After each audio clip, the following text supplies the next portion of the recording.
Invisibility shield deactivated. Welcome back to Hero Headquarters, superheroes.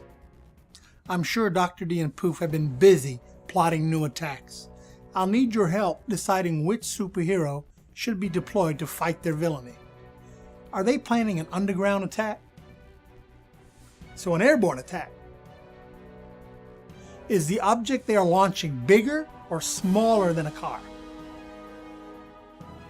Does this invention have anything to do with the fact that it's time for flu shots? Dr. D must be launching some kind of shot over to Hero Headquarters. This sounds like a job for Windstorm.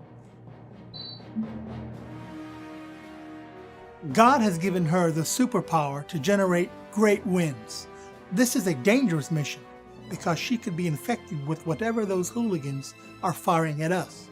But Windstorm knows that God's power in her makes her selfless. I know she will be willing to serve. Hopefully she will blow that shot right back into the evil lair. I'll send her now. Windstorm has been deployed. Thank you, Iris. Now, let's take a closer look at Windstorm's file and find out why she is such a selfless hero and always choosing to help others. Windstorm reports that her inspiration comes from a series of newspaper articles featuring the selfless actions of a brave woman named Deborah, retrieving articles. Deborah, a palm tree prophet. Life has been miserable for God's people, the Israelites.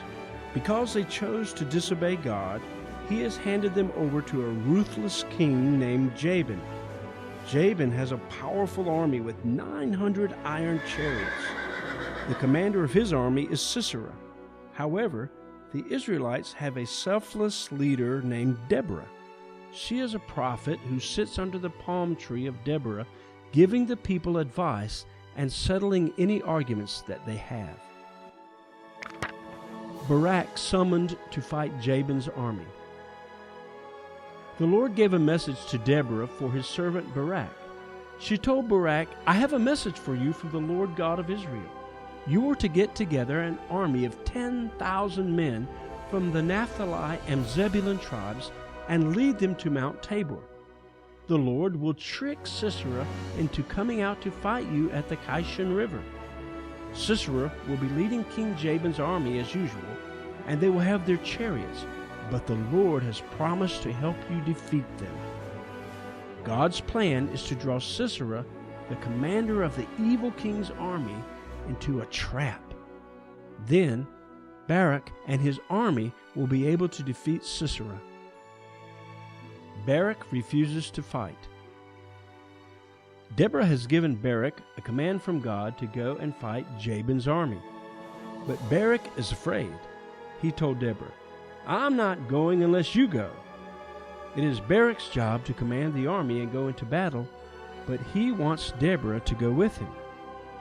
It would be easier for Deborah to stay under the palm tree, but instead she has selflessly chosen to go with Barak to fight Jabin's army. They are on their way to gather 10,000 soldiers for battle.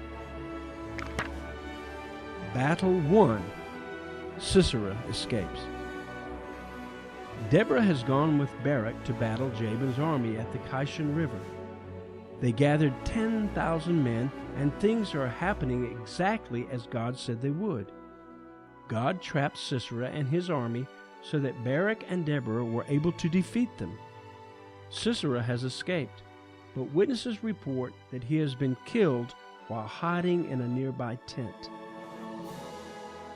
Deborah was selfless by choosing to help Barak fight Jabin's army. God has given them victory just as he promised. Thank you, Iris. As you can see, Windstorm was the right hero to deploy because she is selfless and chooses to help others, just like Deborah. Imagine what would happen if Windstorm didn't want to help. There's no telling what kind of villainy would be unleashed inside Hero Headquarters. Director, we are receiving word that Windstorm has successfully generated a massive gust of wind and redirected the shot. Radar is showing that it's headed straight for the evil lair. Excellent. Well done today, heroes. Until your next mission, remember, God's Spirit is in you and is more powerful than the one that's in the world. Now go and be victorious.